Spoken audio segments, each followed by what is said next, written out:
Hello student, तो कैसे हैं आप सब। तो उम्मीद करता हूं कि आप सब जो है बिल्कुल ठीक ही होंगे। स्टूडेंट्स, एक बार फिर से आप सभी का स्वागत है हमारे इस यूट्यूब चैनल टारगेट बोर्ड पे। स्टूडेंट्स, एक बार फिर से मैं आप सबके लिए लेकर के आ गया हूं मैथ्स के मोस्ट वीवीआई ऑब्जेक्टिव क्वेश्चंस, जो कि आप सबके लिए काफी ज्यादा इंपॉर्टेंट है। ठीक है, तो बेसिकली ये वो वाले क्वेश्चन है जो कि सीधा सीधे आपके जो बोर्ड एग्जाम में जो पूछे जाएंगे। ठीक है, तो इसलिए इस वीडियो लेक्चर को शुरू से लेकर के बिल्कुल लास्ट तक एकदम कंसंट्रेट के साथ साथ जो देखते रहिए। ठीक है, और सबसे पहली बात मैं आप सबको जो बताना चाहूंगा कि अगर आपने जो है कॉपी एंड देन पेन जो है लेकर के नहीं बैठा है तो बैठ जाओ, क्योंकि यहाँ पे हम जो भी क्वेश्चन कर रहे हैं मैं आपसे जो करवाऊंगा एंड देन खुद यहाँ पे मैं आपको करके दिखाऊंगा। ठीक है, और जल्दी से जल्दी जो हम लोग एग्जाम में कैसे सॉल्व करेंगे सही सही जो है तरीके से, ये भी मैं आपको बताने वाला हूँ। ठीक है, तो चलिए, अगर आप ये जो वीडियो को लाइक नहीं किए तो जल्दी से वीडियो को लाइक कर दीजिए एंड देन जो चैनल पर नए हैं तो चैनल को सब्सक्राइब कर लीजिए। ठीक है, तो चलिए, हमेशा की तरह आप देख रहे होंगे कि इधर जो आपका स्क्रीन पे जो क्वेश्चन शो हो रहा होगा। ठीक है, तो आज जो बेसिकली मैंने आपके लिए जो काफी शानदार शानदार क्वेश्चन लिए। ठीक है, और ये 100% है कि आपके एग्जाम में जो पूछे जाएंगे। ठीक है, क्योंकि ये जो क्वेश्चन है ना, मैंने जो सेलेक्ट करा ये मेरा गैस किया हुआ क्वेश्चन है। ठीक है, तो देखो कैसे कैसे क्वेश्चन है, देख लो। तो क्वेश्चन नंबर 1 में क्या ही कह रहा है कि एक वृत्त की परिमाप एवं क्षेत्रफल के माप बराबर हैं, तो वृत्त की त्रिज्या क्या होगी। चलो बताना तो सारे ऑडियंस, इस क्वेश्चन का आंसर क्या होगा। उसने कहा है कि एक वृत्त है और इसका जो त्रिज्या है मैं मान लेता हूं r है। उसने कहा है कि इसका परिमाप, तो वृत्त का परिमाप क्या होता है 2 पाई r, सबको पता है। वृत्त का परिमाप 2 पाई r सबको पता है ना। उसके बाद उसने बोला कि वृत्त का क्षेत्रफल, तो वृत्त का क्षेत्रफल होता है पाई r स्क्वायर। उसने कहा है कि इस वृत्त का जो परिमाप है एंड देन जो क्षेत्रफल है दोनों के दोनों बराबर है। ठीक है जी। उसके बाद उसने पूछा कि वृत्त का त्रिज्या क्या होगा। तो इसके लिए आप इसको सॉल्व कर लो। 2 पाई से पाई चल गया और एक r से एक r चल गया, तो r बराबर कितना हो गया 2, बस निकल गया त्रिज्या। तो r बराबर 2 इकाई। ठीक है जी, अगर मीटर में है तो मीटर में, सेंटीमीटर में तो सेंटीमीटर में। तो बेसिकली एक का सही जवाब क्या हो जाएगा, ए नंबर ऑप्शन सही जवाब हो जाएगा कि अगर किसी वृत्त की त्रिज्या, अगर किसी वृत्त का परिमाप एंड देन क्षेत्रफल दोनों बराबर है तो उस वृत्त की जो रेडियस होगी यानी कि त्रिज्या होगी वो 2 सेंटीमीटर का होगा। आगे बढ़ते हैं क्वेश्चन नंबर सेकंड पे। तो सेकंड में क्या ही कर रहा है, देखो काफी अच्छा सवाल है। कर रहा है त्रिभुज एबीसी में बीसी को डी बिंदु तक बढ़ाया गया, यानी कि एक त्रिभुज है। ठीक है जी, मैं बना देता हूं ए बी सी एक त्रिभुज, और इसमें बीसी को डी तक बढ़ाया गया है। ये जो बीसी भुजा है इसको हमने बढ़ा दिया है डी तक। उसने कहा है कि इसमें एसीडी जो है 110 डिग्री, एसीडी ये रहा आपका एसीडी कितना है 110 डिग्री है। उसके बाद उसने कहा है कि बीएसी 57 है, बीएसी ये रहा आपका बीएसी और ये है आपका 57 डिग्री। तो उसने बोला है कि एबीसी का मान ज्ञात करें, एबीसी ये वाला कोण जो वो आपसे पूछ रहा है। ठीक है, तो ध्यान से सुनना, आपने क्लास में 9th में पढ़ा होगा, आपने क्लास 9th में पढ़ा होगा, अगर नहीं पढ़ा होगा तो ध्यान से सुन लो। अगर किसी भी त्रिभुज में हम एक भुजा को बढ़ा देते हैं तो बाहर का जो कोण बनता है उसको बोलते हैं बहिष्कोण। क्या बोलते हैं, बहिष्कोण। और जो त्रिभुज का बहिष्कोण होता है बाकी के अंदर वाले कोण के जोड़ के बराबर होता है। ठीक है, तो निकालने का मतलब है कि x में जब हम 57 डिग्री जोड़ेंगे तो 110 डिग्री हो जाएगा कि नहीं हो जाएगा। तो यहां से x बराबर क्या हो जाएगा 110 डिग्री और माइनस के 57 डिग्री घटा देंगे तो आ जाएगा 53 डिग्री। तो चेक कर लो, 2 का सही जवाब क्या हो जाएगा, ए नंबर ऑप्शन सही जवाब हो जाएगा। ठीक है जी। 3 नंबर जो हमारा क्वेश्चन, ये काफी एकदम चटनी क्वेश्चन है, तो सारे बच्चे क्वेश्चन नंबर 3 का जो है जवाब जल्दी से लिखो कमेंट सेक्शन में। ठीक है, cos 90 डिग्री माइनस थीटा क्या होगा, जल्दी से लिखो cos 90 डिग्री माइनस थीटा क्या होगा। तो सबको पता होगा कि साइन थीटा होगा। ठीक है, तो 3 का जो है सही जवाब क्या हो जाएगा, ए नंबर ऑप्शन सही जवाब हो जाएगा। ठीक है, आइए क्वेश्चन नंबर 4 में क्या ही कर रहा है, देखो जल्दी जल्दी देखो। तो क्वेश्चन नंबर 4 में क्या कर रहा है कि a x square plus b x plus c बराबर 0, a x square plus b x plus c बराबर 0 के मूल समान है। अब आपको पता होगा कि जब द्विघात समीकरण में मूल समान होते हैं तो उस केसेस में जो डी होता है, डी जिसको हम लोग डिस्क्रिमिनेंट बोलते हैं, हिंदी में विविधकर बोलते हैं, तो जो डी होता है हमारा वो क्या होता है बी स्क्वायर माइनस 4ac और बराबर में 0 होता है। ठीक है, तो ये बेसिकली अगर बी स्क्वायर माइनस 4ac जब 0 होता है तो क्या मैं इसको ऐसे लिख सकता हूं, बी स्क्वायर इधर जाएगा तो प्लस में यानी कि 4ac। तो यही वाला ऑप्शन जो है आपका सेकेंड में लिखा हुआ है, 4 का बी नंबर ऑप्शन चेक करो। तो क्या 4 का बी नंबर ऑप्शन सही नहीं हो जाएगा। ठीक है, तो 4 का बी नंबर ऑप्शन जो है सही जवाब हो जाएगा कि यदि इतना के मूल समान है तो निम्नलिखित में से कौन सत्य है, तो बी नंबर ऑप्शन जो है आपका सत्य है। ठीक है, आइए क्वेश्चन नंबर 5 की तरफ। तो क्वेश्चन नंबर 5 जो है ये काफी बढ़िया क्वेश्चन है। ठीक है, आइए क्वेश्चन नंबर 5 की तरफ। तो क्वेश्चन नंबर 5 में क्या ही कह रहा है कि cos 1 degree into cos 2 degree into cos 3 degree dot dot dot cos 180 degree. तो इतना का जो है ये वैल्यू क्या होगा, ये किसके बराबर होगा। ठीक है, तो पहली बात आप ये समझो कि जैसे cos 1 डिग्री है, cos 2 डिग्री है, तो डॉट डॉट डॉट बीच में कहीं पे तो cos 90 डिग्री जरूर आएगा, और बेसिकली सब क्या चीज में है, गुना में है। तो cos 90 डिग्री का वैल्यू कितना होता है, इस बात को आप समझो, cos 1 degree into cos 2 degree, और ये सब क्या है गुना में, और कहीं पे cos 90 डिग्री जरूर से आएगा, ठीक है, और आगे उसने लिख दिया है cos 180 डिग्री, ठीक है। तो बेसिकली ये सब का वैल्यू नहीं भी पता है ना, तो कोई दिक्कत नहीं है। cos 90 डिग्री का वैल्यू हम लोगों को पता है, जो कि होता है 0, एंड देन 0 इंटू समथिंग हम कर रहे होंगे तो बराबर मिलेगा हमको 0, ठीक है जी। तो ऐसा नहीं है कि सबको वैल्यूज जो है आपको याद करके ही इसमें डालना, नो। तो बेसिकली 5 का सही जवाब क्या हो जाएगा, 0 आना चाहिए, तो 5 का सी नंबर ऑप्शन सही जवाब हो जाएगा, ठीक है। आइए बढ़ते क्वेश्चन नंबर 6 की तरफ, जो कि शानदार क्वेश्चन, एकदम काफी बढ़िया क्वेश्चन है। तो सबसे पहली बात मैं इसको हटाता हूं, एंड देन हम लोग करेंगे क्वेश्चन नंबर 6। ओके, तो बढ़ते हैं क्वेश्चन नंबर 6 की तरफ। तो क्वेश्चन नंबर 6 में क्या ही कह रहा है, तो क्वेश्चन नंबर 6 में कह रहा है कि यदि द्विघात समीकरण b minus c x square, b minus c into x square and then plus c minus a into x and then a minus b बराबर 0, ठीक है जी। और उसने कहा है कि इतना जो है कि मूल समान है तो a प्लस सी, इसका जो मूल है समान है तो a प्लस सी बराबर क्या होगा, ठीक है। काफी अच्छा क्वेश्चन है। तो सबसे पहली बात मैं आपसे पूछता हूं कि जब मूल समान होते हैं तो उस केसेस में जो डी होता है, यानी कि जिसको हम लोग डिस्क्रिमिनेंट बोलते हैं, तो डिस्क्रिमिनेंट कैसे होते हैं, तो आपको पता होगा कि जब मूल समान होता है तो डी बराबर होता है 0, यानी कि विविधकर जो होता है बराबर में 0 होता है। तो डी बराबर अगर हम यहाँ पे 0 करेंगे ना, तो ए प्लस सी जो है मिल जाएगा, ठीक है। तो चलो यहाँ पे मैं कह देता हूं कि मूल समान है इसलिए डी बराबर 0, तो डी बराबर होता है क्या, बी स्क्वायर माइनस 4ac बराबर 0।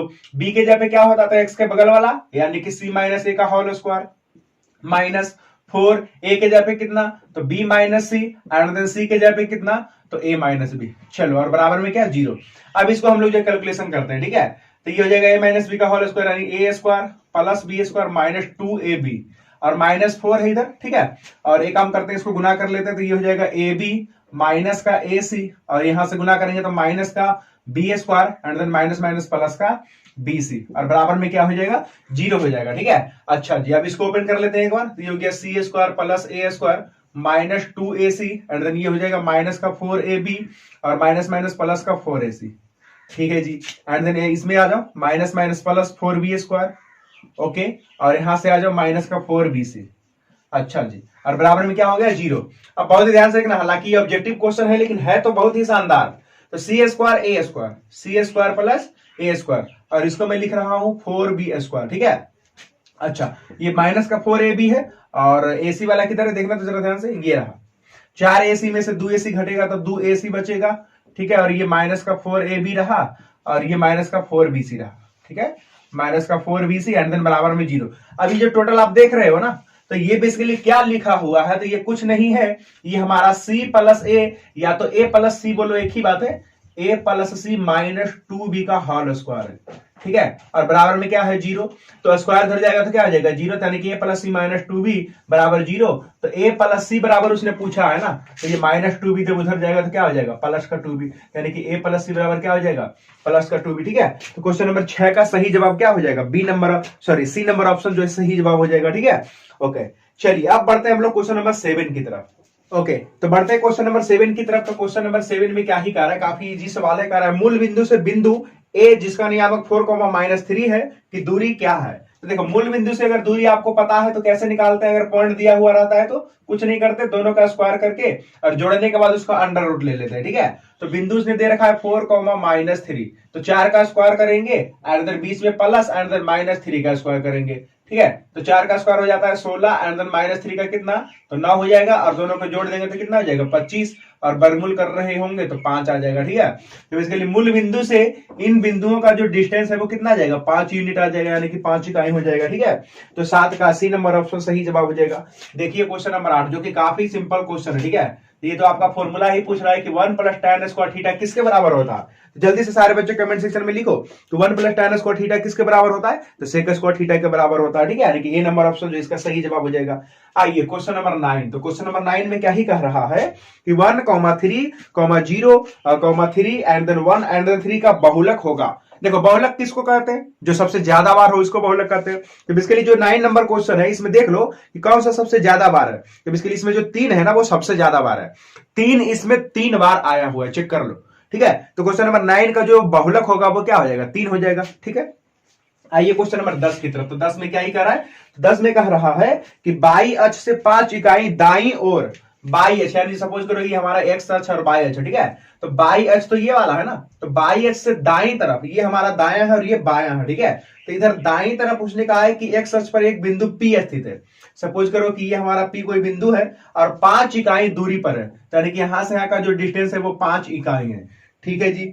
उसके बाद उसने कहा है कि P पर स्थित है, तो P का निर्देशांक क्या होगा। अब सीधी सी बात है कि अगर कोई बिंदु x अक्ष पर स्थित है तो x बराबर कुछ तो होगा, तो क्या होगा, तो यहां से यहां जो डिस्टेंस होगा यानी कि 5 होगा, बट y बराबर क्या होगा, तो y बराबर 0 होगा। क्यों, क्योंकि वो बिंदु x अक्ष पर है तो x बराबर कुछ होगा लेकिन y बराबर क्या होगा, तो 0 होगा, यानी कि x बराबर 5 एंड देन y बराबर 0। तो इस बिंदु का नियामक हो गया कितना, तो 5,0, ठीक है जी। तो 10 का सही जवाब क्या हो जाएगा, तो 10 का जो ए नंबर ऑप्शन सही जवाब हो जाएगा, ठीक है। आइए क्वेश्चन नंबर 11 की तरफ। तो 11 में क्या ही कह रहा है, क्वेश्चन नंबर 11 में कह रहा है कि 6/15 का दशमलव प्रसार क्या होगा। तो दशमलव प्रसार कैसे चेक करते हैं, नीचे का गुणनखंड करते हैं, तो ऊपर में देखो 6 है, नीचे में 15 है। एक काम करते हैं, मैं 6 को क्या लिख सकता हूं, 2 3 6 एंड इधर 3 बचे 15, तो 3 से 3 निपट गया, बटा बच गया कितना, 2/5। तो नीचे में जब 2 रहे या फिर 5 रहे, 2 रहे या फिर 5 रहे, या तो 2 और 5 दोनों साथ साथ रहे, तो इसी को बोलते हैं शांत, अदरवाइज बोलते हैं अशांत। तो यहाँ पे सिर्फ 5 है तो हाँ शांत होगा, ठीक है। तो 11 का कौन नंबर जो है सही हो जाएगा, इतना का दशमलव प्रसार क्या होगा, तो शांत हो जाएगा, क्योंकि इसमें ओनली 5 है। अगर सिर्फ 2 रहता तब भी शांत, 2 5 दोनों रहता तब भी शांत। अगर 2 5 के साथ साथ 3 आ गया तो क्या बोलते हैं, अशांत, क्योंकि केवल या तो 2 हो या तो 5 हो या तो 2 और 5 दोनों, ठीक है। आइए तो बढ़ते हैं क्वेश्चन नंबर 12 की तरफ। तो क्वेश्चन नंबर 12 में क्या ही कह रहा है, चेक करा जाए। 12 नंबर में कह रहा है कि यदि 2 के पावर x प्लस वाई, 2 के power x plus y and then बराबर 2 के power x minus y and then बराबर, तो बराबर किसका है, √8, और इसमें y बराबर उसने पूछा है, बहुत ध्यान से सुनना। इसका जो आंसर आएगा वो 0 आएगा, बट कैसे, तो मैं आपको सॉल्व करके दिखा देता हूं, ठीक है। पहली बात, इसको इसके बराबर कर लिया जाए तो 2 के पावर x प्लस वाई बराबर कितना हो जाएगा, 8 का पावर कितना, 1/2। लेकिन इस 8 को क्या मैं 2 का पावर 3 लिख सकता हूं, बिल्कुल। और रूट का मतलब तो सबको पता है कि पावर 1/2, ठीक है। तो ये हो गया 2 का power x plus y and then बराबर क्या हो जाएगा, तो 2 के पावर क्या हो जाएगा, 3/2। सबको पता चल रहा है ना, क्योंकि ये जो पावर में पावर है वो पावर में पावर क्या हो जाता है, गुना हो जाता है, ठीक है। तो 3 में से अगर मैं 1/2 को गुना करूंगा तो हो जाएगा 3/2, ठीक है। तो यहां से देखो 2 से 2 हो जाएगा कैंसिल, मतलब पावर में पावर को कंपेरिजन कर लेते हैं, तो x प्लस वाई बराबर क्या हो जाएगा, 3/2 हो जाएगा। चेक करा जाए, ये जो पावर है पावर के हमने बराबर कर लिया, तो x प्लस वाई बराबर कितना, 3/2, ठीक है। अब ध्यान सुनना, क्या इसी तरीके से यहां से x माइनस वाई बराबर 3/2 आएगा कि नहीं, जब हम इसको बराबर करेंगे तो बिल्कुल आएगा। तो यानी कि x माइनस वाई बराबर फिर से आएगा क्या, तो 3/2, और ये minus y plus y cancel कर लेते हैं, तो 2x बराबर कितना हो जाएगा, 3/2 एंड देन 3/2, तो कितना आ जाएगा, 6/2 यानी कि 3, ठीक है जी। तो x बराबर कितना, 3/2 कर लिया जाए, ठीक है। तो x बराबर कितना हो गया, 3/2, और इस x के वैल्यू को आप इसमें डाल दो, ठीक है। तो x के वैल्यू को जब इसमें डालोगे तो 3/2 उधर जाके घटेगा, तो 3/2 में से 3/2 घटेगा, तो इसके लिए y बराबर हो जाएगा कितना, 0 हो जाएगा, ठीक है। यानी कि 12 का कौन सा ऑप्शन सही हो जाएगा, तो 12 का सी नंबर ऑप्शन सही जवाब हो जाएगा, ठीक है। चलिए बढ़ते हैं क्वेश्चन नंबर 14 की तरफ। तो 14 में क्या ही कह रहा है, तो 14 नंबर में कह रहा है कि साइन 61 डिग्री एंड देन बटा में साइन 29 डिग्री, साइन 29 डिग्री, ठीक है। तो इतना का मान होगा, ये क्वेश्चन काफी अच्छा है, फटाक से देख करके इसका आंसर 1 मत लगा देना, 1 भी शायद होगा ऑप्शन में, नहीं है तो इसका आंसर 1 नहीं होगा, ठीक है। तो क्या होगा, तो बेसिकली ऑप्शन देखो, cot 61 degree, tan 61 degree, tan 29 degree, ठीक है। तो सबसे पहली बात, ये दोनों के दोनों साइन है, तो इसमें से हम लोग क्या करते हैं कि एक को चेंज कर लेते हैं, ठीक है। तो देखना, बहुत ही ध्यान से देखना, एक को मैं कर रहा हूं चेंज, तो अगर मैं इस साइन थीटा को लिखूंगा तो क्या लिखूंगा, ऊपर में तो साइन 61 डिग्री है ना, अच्छा जी। साइन थीटा बराबर होता है cos 90 minus theta, 90 minus theta करने का मतलब है 29 डिग्री, ठीक है।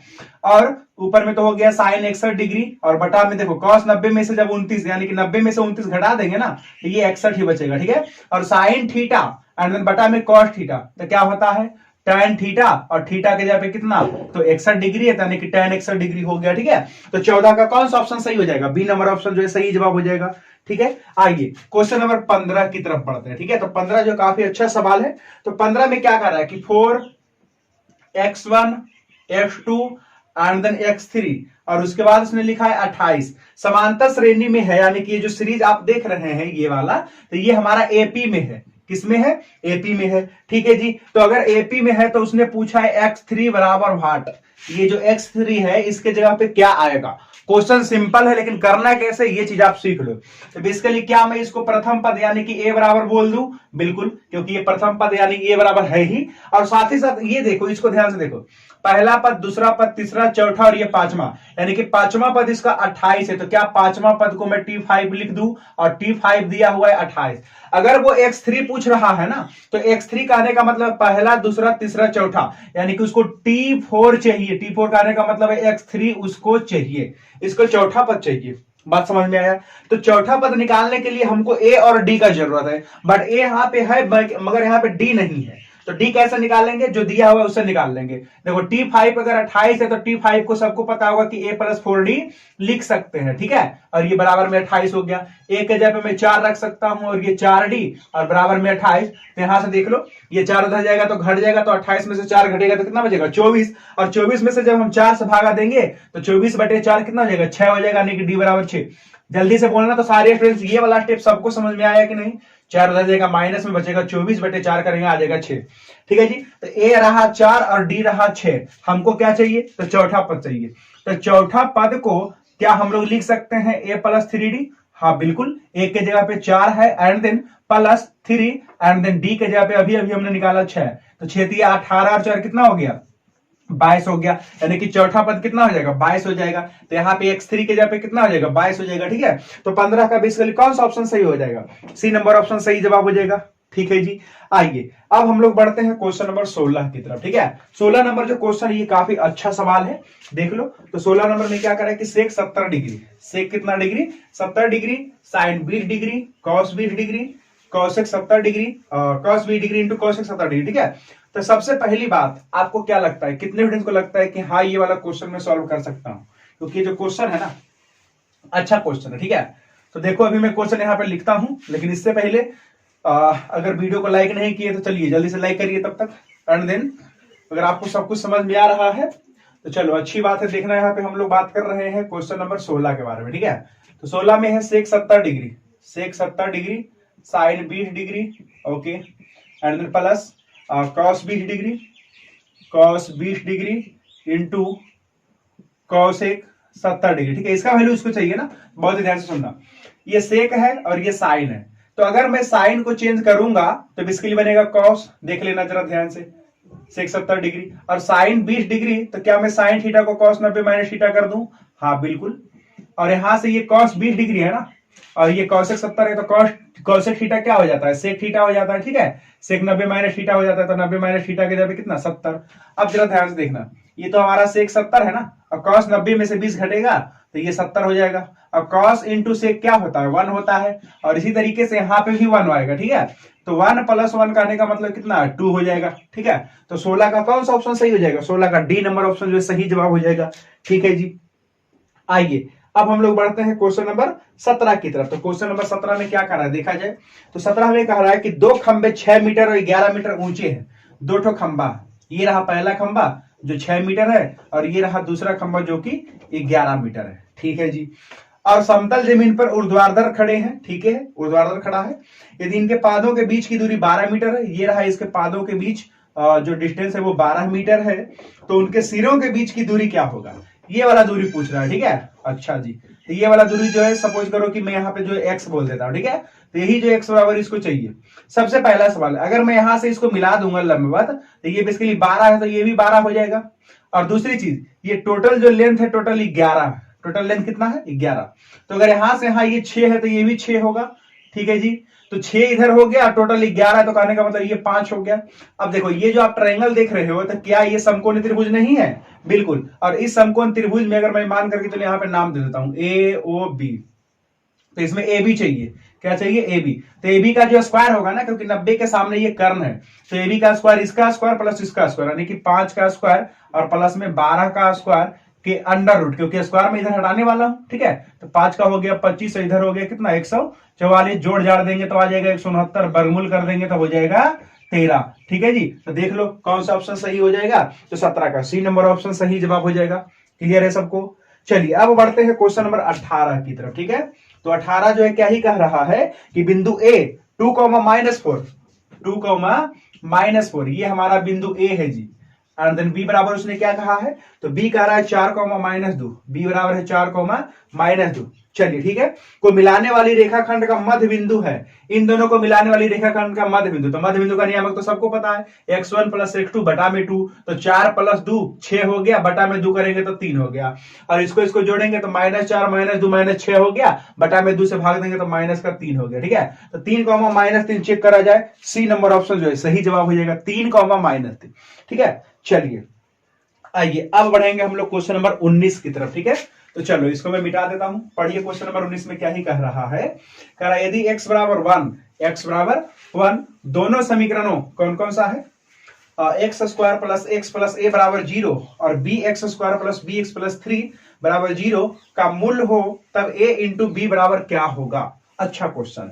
सबसे पहली बात, अगर मूल है तो इसका मतलब आप क्या समझते हैं, बताना तो जरा। मूल है इसका मतलब कहने का है कि अगर उस पॉइंट को उस समीकरण में हम डाल लेंगे तो बराबर 0 मिलेगा, या फिर यूं कहो कि LHS बराबर RHS मिलेगा। इस बात को आप समझो। क्वेश्चन नंबर 19, ठीक है जी।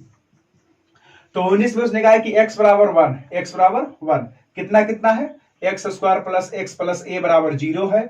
और देन दूसरा समीकरण क्या है, bx² + bx और देन +3 बराबर 0 है।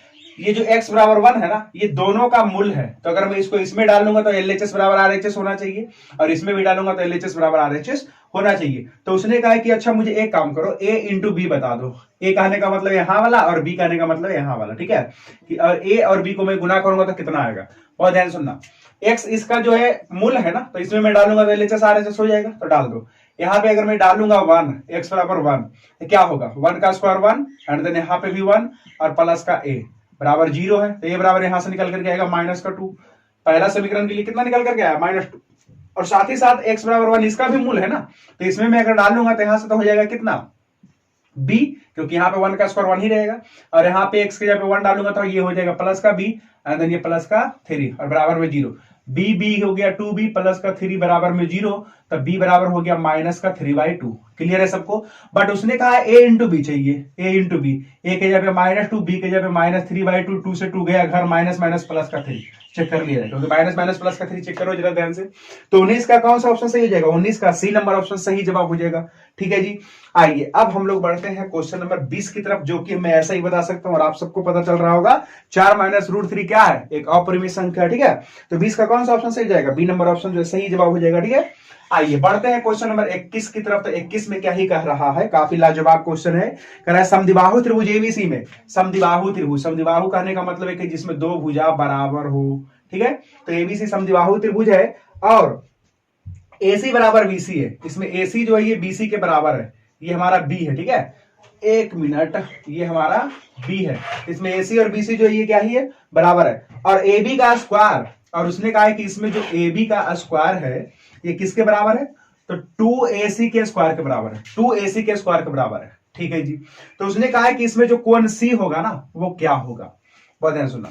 ये जो वो कह रहा है कि AB का स्क्वायर 2AC स्क्वायर है, तो क्या मैं इसको ऐसे लिख दूं कि AB का जो स्क्वायर है AC स्क्वायर है ना, तो AC अब प्लस में AC कर लेता हूं, क्योंकि AC 2AC हो जाएगा, ठीक है। अब AC स्क्वायर यानी AC जो है ये BC के बराबर है ना, तो AC के जगह मैं BC लिख देता हूं, तो हो गया AB स्क्वायर और बराबर AC square plus BC square. कहने का मतलब इस ट्रायंगल में जो AB का वर्ग है, ये वाला AB, इसका वर्ग बाकी के इन दोनों भुजाओं के वर्गों के योगफल के बराबर है। तो थेल्स प्रमेय, पाइथागोरस प्रमेय का विलोम कहता है कि अगर किसी त्रिभुज में किसी भी एक भुजा का वर्ग बाकी के अन्य दो भुजाओं के वर्गों के योगफल के बराबर हो तो पहली भुजा के सामने का कोण समकोण होता है। तो कहने का मतलब है कि इसका वर्ग इन दोनों भुजाओं के वर्गों के योगफल के बराबर है, तो इसलिए इस भुजा के सामने का जो कोण होगा यानी कि जो कोण सी होगा वो क्या होगा, तो समकोण होगा, यानी कि कोण सी बराबर कितना, तो लिख दो 90 डिग्री, ठीक है। ये पाइथागोरस का विलोम लग रहा है यहाँ पे, ठीक है जी। आइए बढ़ते हैं क्वेश्चन नंबर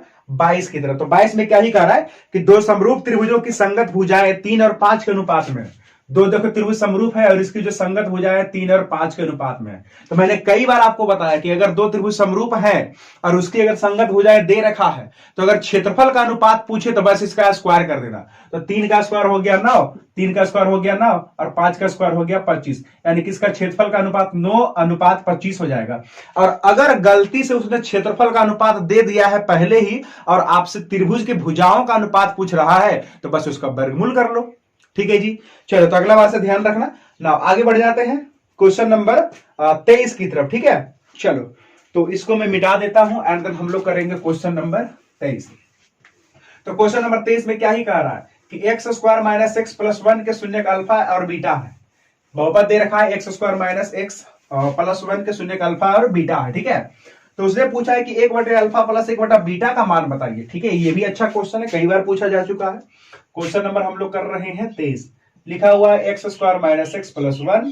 ठीक है, इसका जो शून्य है अल्फा और बीटा है, तो वो पूछा है 1/अल्फा और प्लस में 1/बीटा। देखो सबसे पहली बात इसमें से जो पूछा है उस पर फोकस करा जाए। ये पूछा है तो अगर मैं इसका एलसीएम वगैरह लेता हूं तो ऊपर में बचता है बीटा प्लस अल्फा, यानी अल्फा प्लस बीटा। और अल्फा प्लस बीटा आपको पता है कि माइनस बी बटा ए होता है और अल्फा इंटू बीटा आपको पता है कि सी बटा ए होता है। माइनस बी कहने का मतलब है, यहां पे चेक कर लो, बी तो बी बराबर कितना है -1 है, तो माइनस बी करेंगे तो प्लस 1 हो जाएगा ना, तो 1।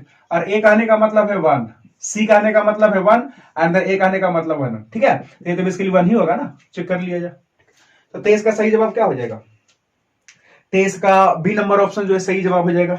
ठीक है, आइए क्वेश्चन नंबर 24 जो कि काफी चटनिया वाला सवाल है, नंबर का सवाल है। ठीक है, कह रहा है बिंदु -3, ये किस चतुर्थांश में है? तो तीसरा चतुर्थांश में, क्योंकि माइनस माइनस इसमें होता है। ठीक है, तीसरा वाला में। ठीक है, तो 24 का सही जवाब क्या हो जाएगा? तृतीय चतुर्थांश में है। ठीक है जी, चलो तो बेसिकली कुल मिलाकर के अभी मैंने आपको टोटल 24 क्वेश्चन कराया है। ठीक है, और ये वो वाले क्वेश्चन है जो कि सीधा सीधे आपके जो बोर्ड एग्जाम में पूछे जाएंगे। ठीक है, तो अगर आपने यहां तक वीडियोस को लगातार कंटिन्यूअसली देखा है तो आपको बहुत सारे क्वेश्चंस के बारे में जो आइडिया चला होगा कि किस तरीके से हम लोग जो इन सब क्वेश्चंस को सॉल्व करेंगे। ठीक है, तो उम्मीद करता हूं कि ये वाला वीडियो आपको अच्छा लगा होगा। अगर वाकई में अच्छा लगा है तो वीडियोस को कर दीजिए लाइक एंड देन अगर आप इस चैनल पर नए होंगे तो चैनल को कर दीजिएगा सब्सक्राइब। ठीक है, तो मैं मिलूंगा आपसे नेक्स्ट वाले क्लास में, तब तक के लिए thank you, bye, all the best, धन्यवाद।